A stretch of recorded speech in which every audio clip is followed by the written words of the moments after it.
Le pacifisme et tout ce qu'il recouvre, il est à l'ouest. Et les euromissiles, ils sont à l'est. We shall fight in the hills. We shall never surrender. Não estamos mais isolados. A solidariedade europeia não nos faltará. Diplomatas, um podcast de análise da atualidade internacional com Teresa de Sousa e Carlos Gaspar. Sejam muito bem-vindos, estamos de volta para mais um episódio do podcast Diplomatas, uma parceria entre o Público e o IPRI. Eu sou o António Saraiva Lima, tenho aqui ao meu lado a jornalista Teresa de Sousa e o investigador Carlos Gaspar. Estamos a gravar este podcast ao final da manhã de quarta-feira, dia 19 de novembro. Neste episódio vamos olhar para os últimos desenvolvimentos diplomáticos na estratégia de política externa dos Estados Unidos para o Médio Oriente. Isto depois de Donald Trump ter recebido o Mohammed bin Salman, príncipe herdeiro da Arábia Saudita, e Cristiano Ronaldo também na Casa Branca na terça-feira, um dia depois de o Conselho de Segurança das Nações Unidas ter aprovado uma resolução que se baseia no plano de paz do presidente americano para a faixa de Gaza. De seguida vamos olhar para a Ucrânia, para a defesa europeia, e neste ponto vamos responder a uma pergunta que nos foi enviada por um ouvinte do podcast sobre os esforços de concertação dos investimentos europeus. Por fim, vamos assinalar e refletir sobre os 80 anos do início do julgamento de crimes de guerra nazis pelo Tribunal de Nuremberg. Começando então pelos Estados Unidos e Médio Oriente, na terça-feira Trump recebeu com grande aparato Mohammed bin Salman, também conhecido por MBS, na Casa Branca. O príncipe herdeiro, que é o líder de facto da Arábia Saudita, deixou definitivamente para trás das costas o rótulo de proscrito, pelo menos para Trump.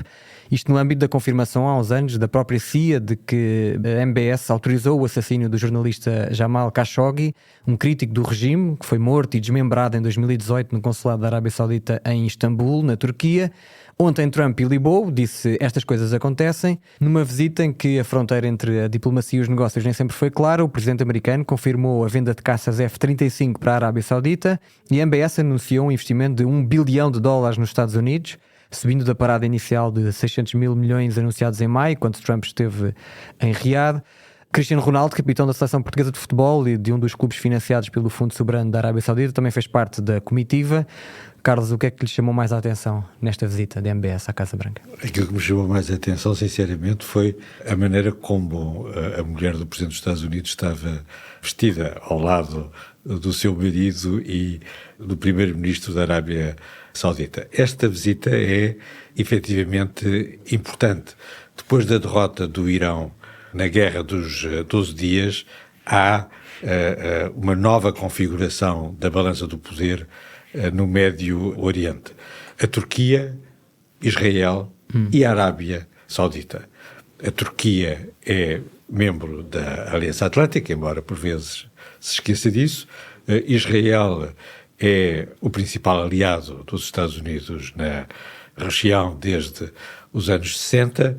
A Arábia Saudita é um velho aliado dos Estados Unidos, mas não tem um acordo de defesa com os Estados Unidos. É um aliado de facto, mas a dimensão de segurança, a dimensão militar está ausente da relação entre Washington e Riad. E essa ausência, aliás, teve um episódio recente, em 2019, importante, já no primeiro mandato do presidente Trump, quando o Irão atacou campos petrolíferos na Arábia Saudita e os Estados Unidos, do presidente Trump, decidiram não responder e não defender a Arábia Saudita. Vender armas, sim, mas não intervieram para defender. Desde essa altura que a Arábia Saudita tem feito um jogo de balança entre os Estados Unidos e a Rússia no domínio energético e entre os Estados Unidos e a China no domínio diplomático e também no domínio da energia nuclear. Uma das prioridades do programa de modernização saudita, que é comandado por este primeiro-ministro, tem a ver com o desenvolvimento das capacidades da energia nuclear na Arábia Saudita. Os Estados Unidos são contra, a China mostrou-se há poucos meses, em abril de 2023, antes do massacre do Hamas em outubro de 2023, mostrou-se disponível para apoiar a Arábia Saudita nesse domínio e, aliás, apareceu como o mediador entre Irã na e a Arábia relação Saudita. entre a Arábia Saudita e o Irão. Era um pouco uma ficção diplomática, mas foi reconhecida pelas partes. É isso que é importante.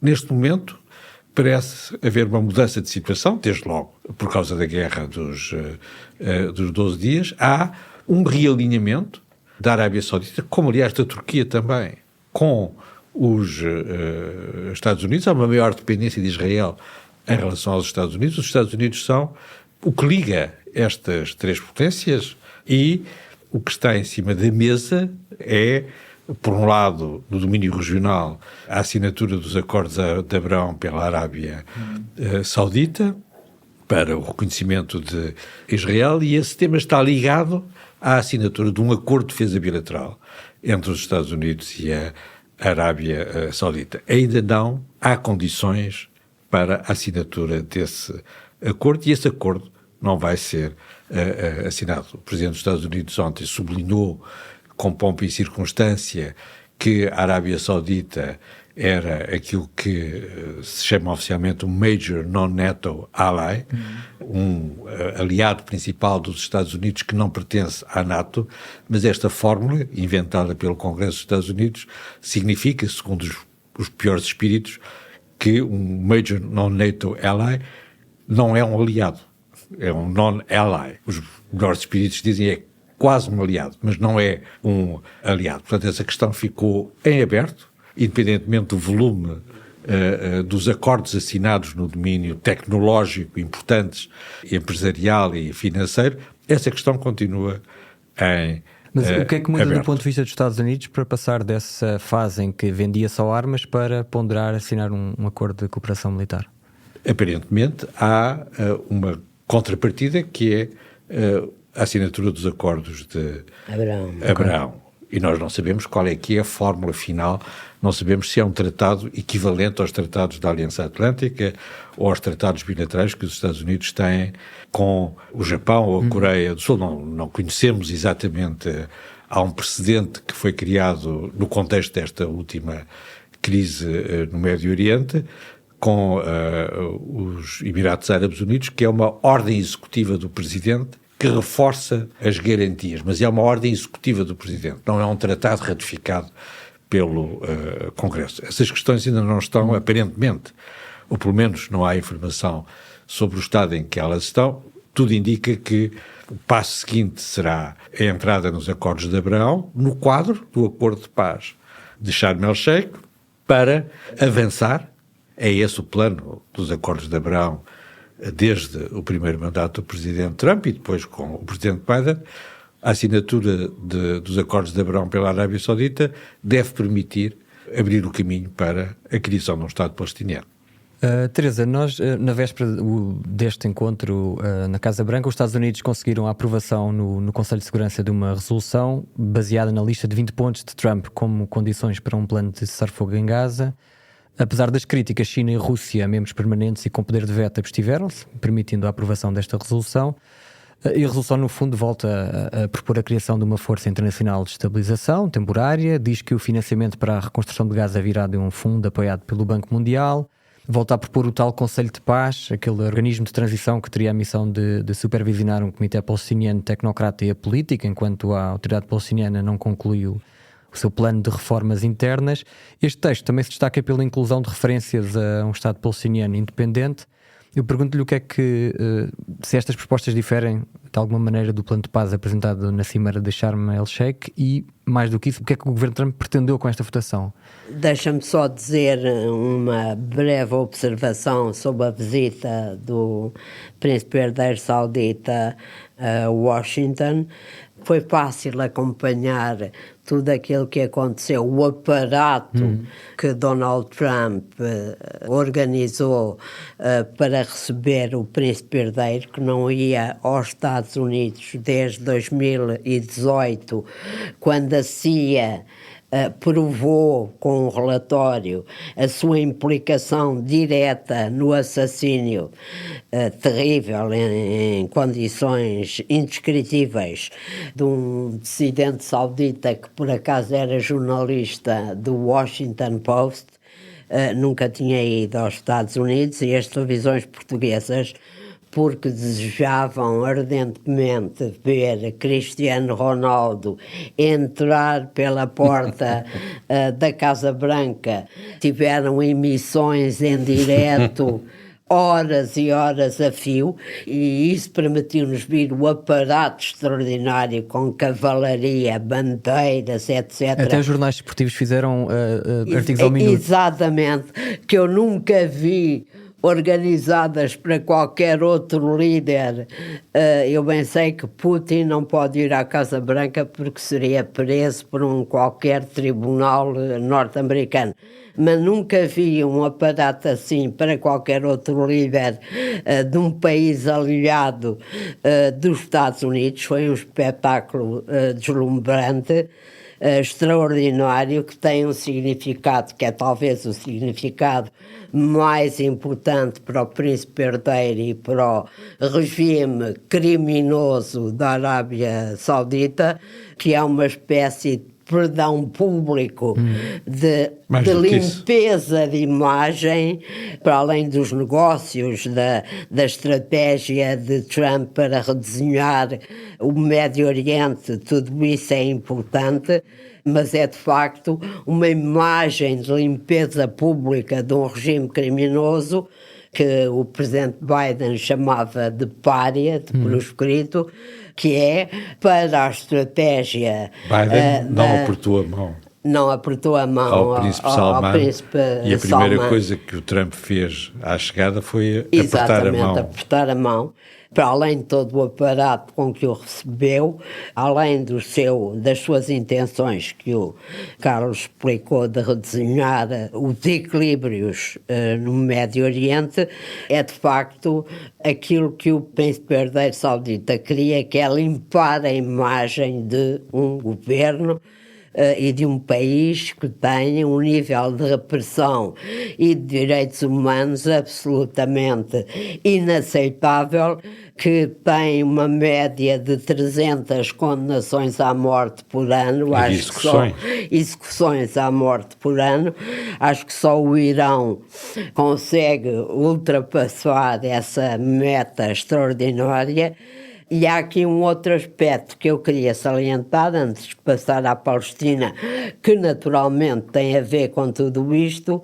O primeiro-ministro israelita Benjamin Netanyahu não deve estar propriamente a esfregar as mãos de contente com esta recepção ao príncipe herdeiro, porque ela inclui a promessa de venda à Arábia Saudita de 48 F-35, o avião mais moderno, mais eficaz, que aliás participou no ataque ao Irão durante a guerra, e que quebra uma promessa dos Estados Unidos a Israel, que é: Israel manterá sempre a superioridade militar em relação aos seus vizinhos.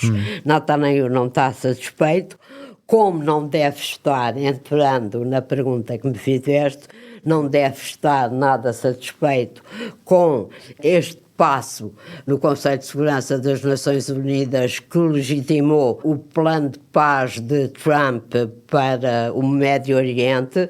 Está anexo à resolução. Exato. Está anexo à resolução, e cujo ponto 19 diz que é preciso, com reformas da autoridade palestiniana e uma série de condições, é preciso abrir caminho a um Estado palestiniano, quando Netanyahu e o seu governo dizem todos os dias que nunca haverá um Estado palestiniano. Evidentemente, Trump teve de colocar o 19º ponto do seu plano, porque se não o colocasse, nem a Turquia, nem o Qatar, nem o Egito assinariam o plano de paz, que era o que ele queria, e muito bem. E, portanto... Sendo que na véspera, Netanyahu, o Ministro da Defesa e o Ministro dos Negócios Estrangeiros de Israel salientaram que a sua posição é um Estado palestiniano, ou seja, na véspera da votação desta resolução. Exatamente. E continuam todos os dias a dizer e a convidar os palestinianos... E não foram a Sharm el-Sheikh.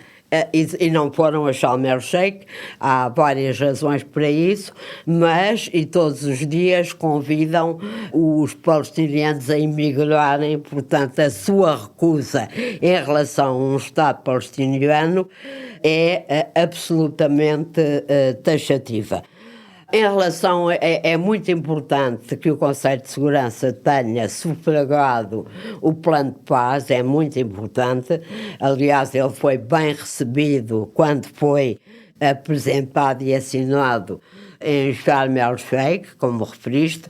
Agora, passando ao terreno, as coisas não estão a correr da melhor maneira e vale a pena também salientar isso, nomeadamente porque as reservas de Israel e os crimes do Hamas, que entretanto tomou conta diz a imprensa israelita, 50% da faixa de Gaza e continua numa repressão violentíssima contra qualquer palestiniano que se lhe opõe, estas reservas estão a dificultar de alguma maneira a aplicação dos acordos. Ontem, por exemplo, o Israel bombardeou um campo de refugiados no Líbano, alegando que havia armas do Hezbollah nesse campo de refugiados. E a questão mais importante, não é fácil, não tem sido fácil, a constituição de uma força internacional fundamental para pôr ordem, para desarmar o Hamas e pôr ordem na faixa de Gaza, de maneira a poder pôr os outros pontos do plano em marcha. Essa força está a ter alguma dificuldade em ser constituída. É evidente que, além da oferta da Indonésia, há muitos países árabes que têm receio de pôr as suas tropas em Gaza e elas serem vítimas de ataques do Hamas, e a missão desta força é desarmar o Hamas. Há aqui um equilíbrio difícil de estabelecer, e enquanto essa força não for criada, agilizada e posta no terreno, esta tensão permanente em relação à aplicação do plano vai se manter e exigirá naturalmente de Trump e dos aliados do Hamas, dos antigos aliados do Hamas, uma pressão enorme para que as coisas não acabem por correr mal.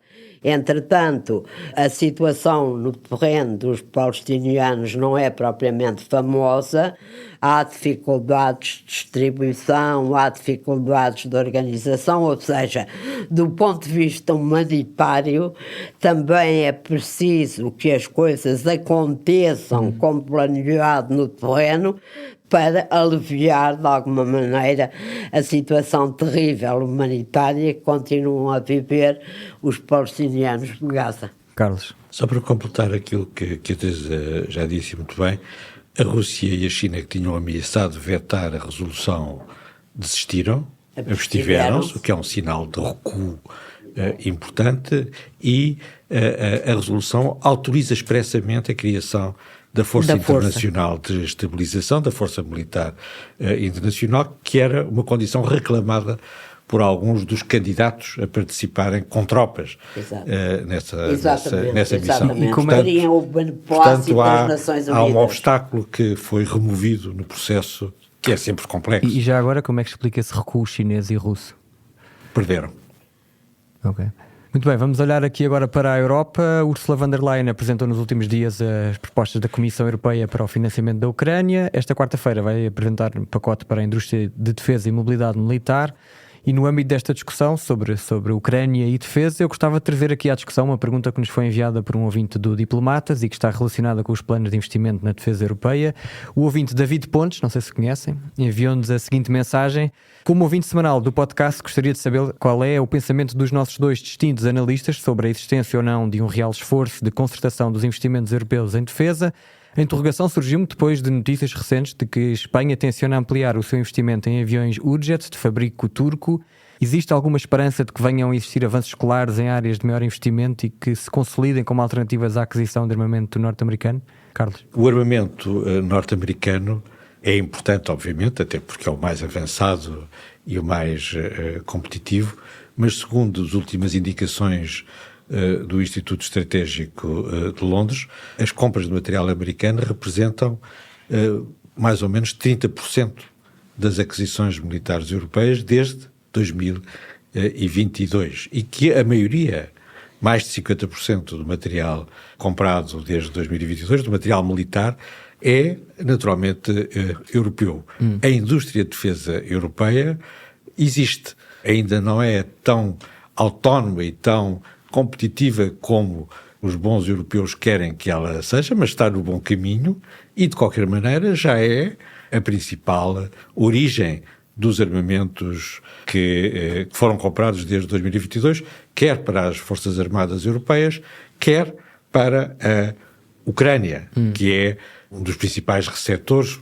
20% desse material vai para a Ucrânia. Depois há várias questões concretas e que existem desde que existe a Aliança Atlântica sobre a distribuição e as interdependências tecnológicas no domínio militar. Elas vão continuar a existir e também o facto de as indústrias de defesa serem ainda, sobretudo, nacionais, embora haja alguns consórcios muito importantes, designadamente entre a Inglaterra, a Alemanha e a França, também a Itália, também a Suécia e um bocadinho também a Espanha. Há um certo número desses projetos comuns que, aliás, estão a ser postos em causa. Não há verdadeiramente condições para continuar a tentar fazer um avião europeu de caça competitivo com o F-35, mas, por exemplo, há um novo ênfase em toda a parte da inteligência artificial, que é crucial para os combates efetivos e que pode controlar, pode coordenar as ações operativas de aviões de muitas origens.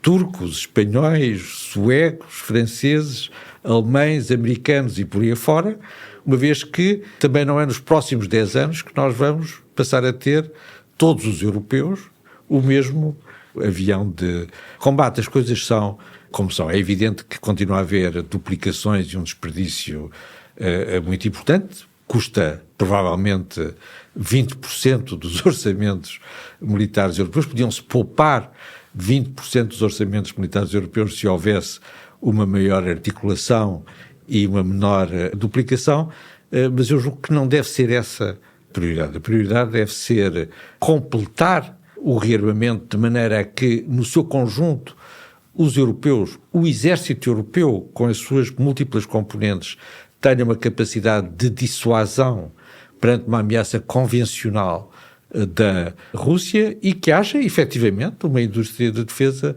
europeia mais competitivas. Essas coisas estão em marcha e estão designadamente previstas no plano que vai ser apresentado pela Comissão Europeia.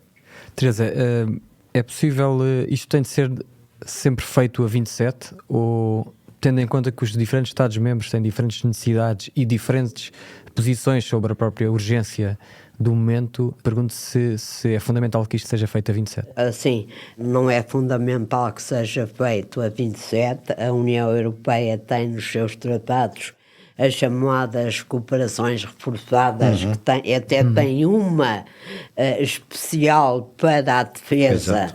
E, portanto, tem instrumentos legais para que as coisas não sejam feitas a 27, e numa matéria destas não podem nunca ser feitos a 27, mas há aqui um aspecto importante, que é os países europeus para terem acesso aos fundos de defesa que a União Europeia já criou para incentivar as indústrias de defesa, e é um fundo de 150 mil milhões Que já de falámos aqui euros. também. Exatamente. Tem de apresentar projetos conjuntos, não pode ser só um a apresentar, tem de ser conjuntos e de fazer sentido no quadro geral, exatamente, no quadro geral que a União Europeia apresenta para a sua defesa. Há aqui um problema de médio prazo que é para obter, quando a Ursula von der Leyen negociou com o Trump as tarifas, e para obter os 15%, foi obrigada a assumir um compromisso de compra pela União Europeia de gás líquido americano e de armamento americano, numa cifra da ordem dos 360 mil milhões de euros, e embora não haja ainda qualquer especificação em relação a essa promessa, a verdade é que ela está feita e, de alguma maneira, a Europa tem de mantê-la. Aliás, como disse o Carlos, há material americano tão avançado tecnologicamente que a Europa não pode dispensar. Um outro aspecto desta questão, que me parece muito importante, é que empresas militares, nomeadamente alemãs e britânicas, estão neste momento a investir imenso na própria indústria militar da Ucrânia, sobretudo a Rheinmetall alemã, que é um potentado, e algumas empresas britânicas, porque a Ucrânia se transformou ao longo destes quase 4 anos de guerra numa espécie de potência industrial em relação a algum armamento específico, e hoje a Ucrânia já produz 49% das suas necessidades já militares. Já produz outra vez, porque a Ucrânia era essencial na indústria de defesa soviética. Exatamente, até aos acordos de 1994 e depois da turbulência política e da invasão de 2014, tem know-how acumulado, criou de facto indústrias com o apoio de algumas indústrias de ponta europeias de grande capacidade, e isso de alguma maneira faz parte do novo ambiente estratégico e geopolítico que existe na Europa e que passou a ter de contar sempre com a própria Ucrânia e com os investimentos europeus em matéria de indústria militar na Ucrânia. Portanto, acho que há um caminho que se está a fazer.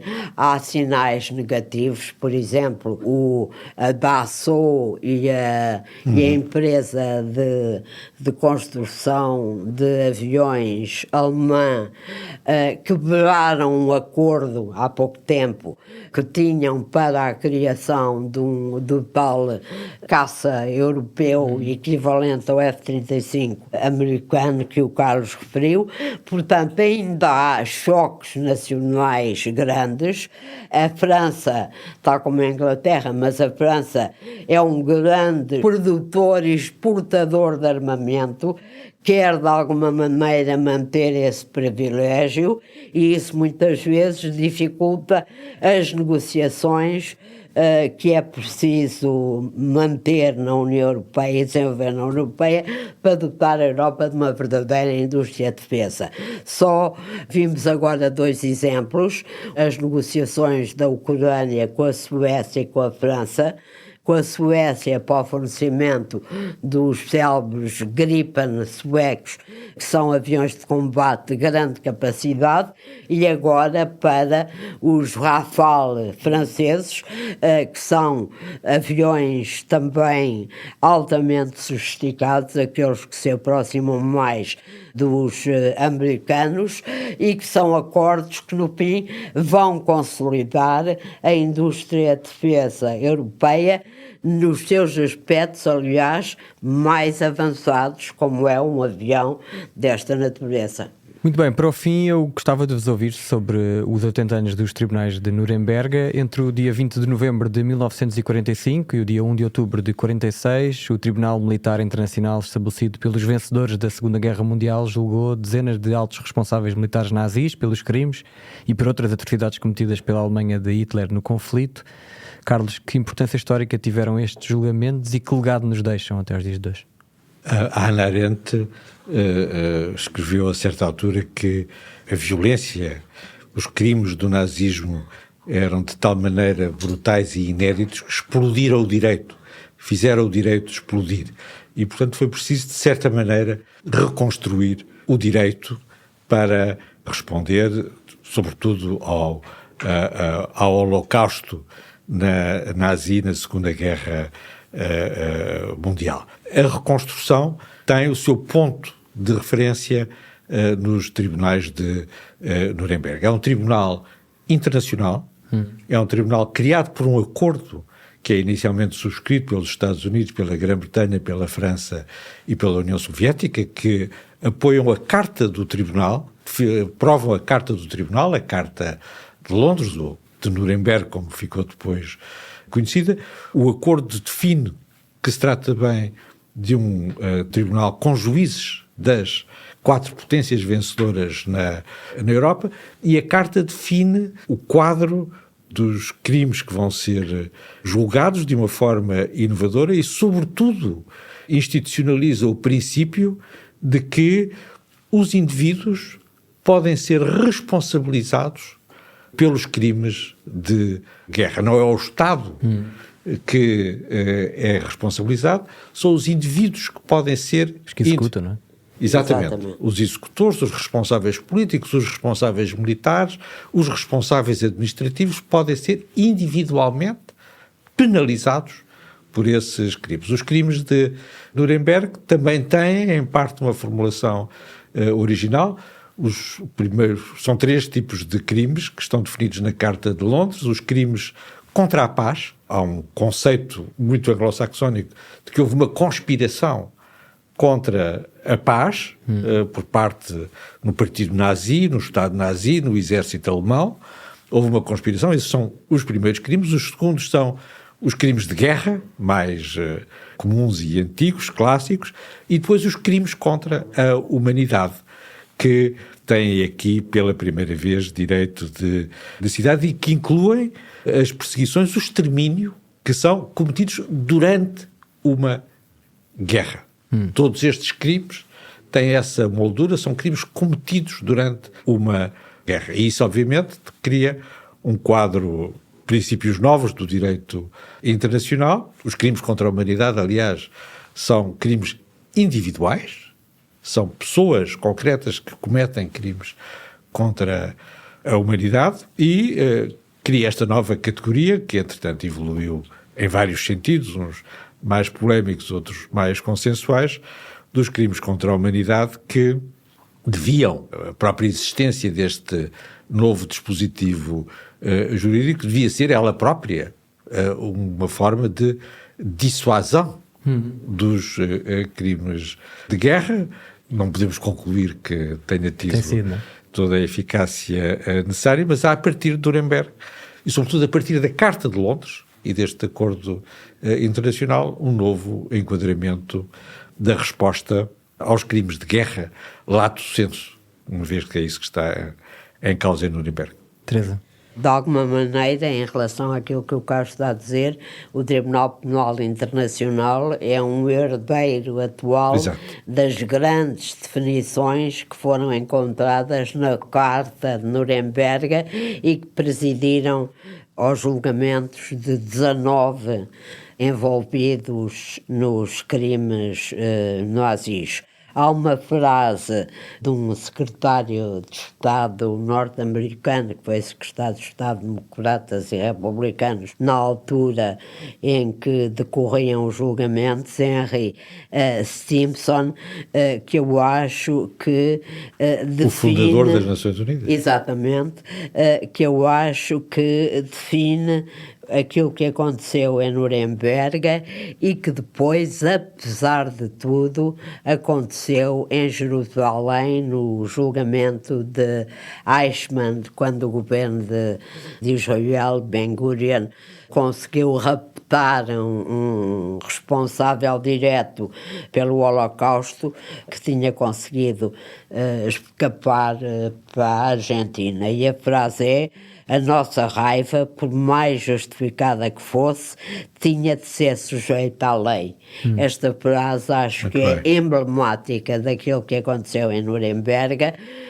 Hannah Arendt tem descrições magníficas partindo deste mesmo ponto de vista do julgamento de Eichmann, elogiando o papel que teve o coletivo de juízes, 3 juízes, por acaso todos judeus alemães, quando Eichmann foi julgado em Jerusalém, e ela diz exatamente que, apesar da raiva dos judeus, apesar dos testemunhos horríveis que passaram no tribunal das vítimas sobreviventes do Holocausto, apesar das tentativas de Ben-Gurion para alguma, do então primeiro-ministro israelita, para alguma politização do julgamento, aqueles 3 juízes conseguiram manter o julgamento em boa parte, não totalmente, do tempo em que decorreu, com essa ideia de que tinha de ser a lei, sempre a lei, aplicada ao julgamento daquele terrível criminoso de guerra. E ela lembra, nesse depoimento, que foi o Estado de Israel e que foram as potências vencedoras da Segunda Guerra, os Estados Unidos e o Reino Unido, nomeadamente, que pagaram os advogados de defesa que quer Eichmann, quer os 19 julgados em Nuremberg, tiveram direito de escolher livremente para os defenderem. Muito bem, meus caros, muito obrigado pelos vossos comentários. Infelizmente já não temos tempo para mais. Quanto a si que esteve desse lado a ouvir-nos, muito obrigado também. Já sabe, pode enviar-nos as suas perguntas ou sugestões de temas para debate aqui no Diplomatas. Basta enviar um e-mail para antonio.lima@publico.pt ou para podcasts@publico.pt. E se gostou deste episódio, não se esqueça de avaliar e de recomendar o Diplomatas. Nós voltamos para a próxima semana com mais um episódio. Até lá! O podcast Diplomatas é uma parceria Público-IPRI, Instituto Português de Relações Internacionais.